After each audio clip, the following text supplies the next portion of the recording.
Olando Trader has been given a release from his NLI, his National Letter of Intent, by the University of Iowa, what it means moving forward for Phil Parker's group of cornerbacks. More on that in a moment. But first, a reminder to hit the like button. Thank you very much. Please hit the subscribe button as well. Thank you to our sponsors. First of all, Under the Kitchen. That's Under the Kitchen down in Mitchellville. Randy Engel, tremendous artwork. Drew Tate, Prince of the Murray twins, Prince of Spencer Lee, Tyler Goodson, the list goes on and on and on. Great gifts for any Hawkeye fans. Also, Ascent Nutrition and their pine pollen, this natural food that's wild harvested, supports brain health, detoxification, and cardiovascular function. Support this channel by clicking in the link below, in the description below, to learn more about this natural pine pollen. And by the way, you're supporting a fellow Hawkeye, former U of I graduate Lance Shuttler.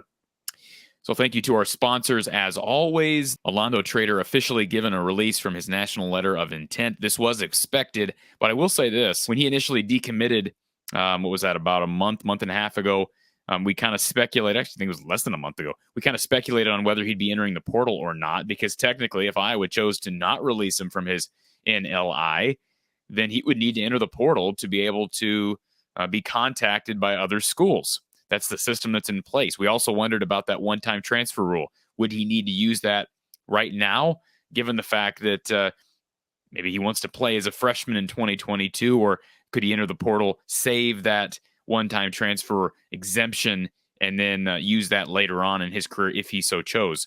Well, we got some clarification from the University of Iowa. He has been released. So Iowa not fighting back on this. And it probably wouldn't be a great look had Kirk Ferentz, Phil Parker, and these guys said, no, we're not releasing you.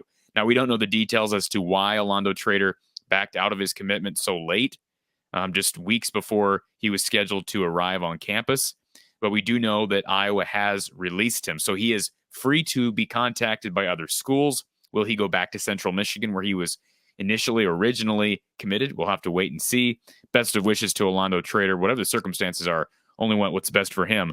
What does this mean for Iowa's cornerback room? We know that Iowa has some experience returning with Riley Moss, Terry Roberts, and Jamari Harris, but do they have depth behind those guys? Olando Trader was a recruit that people were excited about, especially because they flipped him late from CMU. So let's look at the defensive back room, specifically corners, because we talked about the defensive back room when Olando decommitted a few weeks ago, but let's look specifically at cornerback and see where Iowa stands. So you see Riley Moss, a senior, returning for an extra year. Terry Roberts, also a senior this year. Jamari Harris. That's your core three. I think those are your clear top three. Now, the depth chart in the spring also listed Cooper DeJean in the top four, which surprised me slightly because I still believe that Cooper DeJean is best suited as a safety, but I'm not there every day in practice, and certainly Phil Parker knows a lot better than I would. But Riley Moss, we know his credentials, defensive back of the year in the Big Ten. I think that him returning for this extra year is time well spent.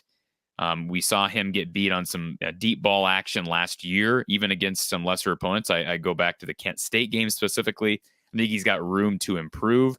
He's got obviously good speed, good athleticism, former track athlete. Iowa will be anchored by his presence. Terry Roberts, I think, is underrated. A lot of people are assuming that Jamari Harris gets that starting role on the other side opposite Riley Moss. We know Jamari Harris was arrested for OWI. He'll miss a game. So will Terry Roberts take advantage of that and be able to anchor, secure down that starting role? It's good to have depth, we know, with experienced depth, because cornerback is a position it seems like Iowa struggles to stay healthy at every single year. We know Jamari Harris, when you look at him on the field, doesn't look like the most physically daunting corner. But boy, he got some good experience last year, including in that Citrus Bowl. So those are your core three. Look at the other side. These guys in orange are all unproven. Cooper DeJean, he's more of the athlete, right? Everybody considers him to be a freak, might be a future special team star, especially with the departure of Charlie Jones. Heard good things about Brandon Diaz-Fernandez this spring. Can he step up as a sophomore? Very quiet. I know very little on A.J. Lawson. I'm assuming that Iowa has him at corner, especially given the fact that Trader dipped out. And of course, again, defensive backs, some of these guys can be versatile back and forth, but I would expect Lawson to stay at corner. TJ Hall, he enrolled early, the freshman from California. We know his dad played for Coach Don Patterson at Western Illinois. TJ Hall is long. He's about 6'1", 6'2". So he's sort of your Julius Brents prototype, if you will. And he got some much needed experience in the spring. I wouldn't be surprised to see him end up as the 4th or 5th cornerback. And how about Deshaun Lee? We don't know as much about Lee. He just got on campus, and so he'll be competing this fall as well. But we've seen true freshmen hit the ground running at this position in the past, and Iowa's been forced to use them. Iowa's had good depth at that position, but it seems like every year, just about every year, Iowa ends up going with an inexperienced guy. Jamari Harris, a perfect example last year. I'm going to think about Riley Moss early in his career, Matt Hankins early in his career, Manny Rugamba against Michigan in 2016. It's a position that Iowa seems to struggle to stay healthy at. So with Trader gone, it's just one less guy to compete there for snaps. So maybe that does cause Phil Parker to feel pretty assured leaving Cooper DeJean at that corner position. I'll be interested to see moving forward, because if somebody else can emerge, I know safety, that Iowa's got good depth at safety despite losing Jack Kerner and Dane Belton with Xavier Wampa and Kayvon Merriweather. And it sounds like Sebastian Castro, Quinn Schulte, those guys, Cohen and Trenger is a young guy. It sounds like they've got good depth. Dallas Cradith, he's talking about an experienced guy that hasn't played.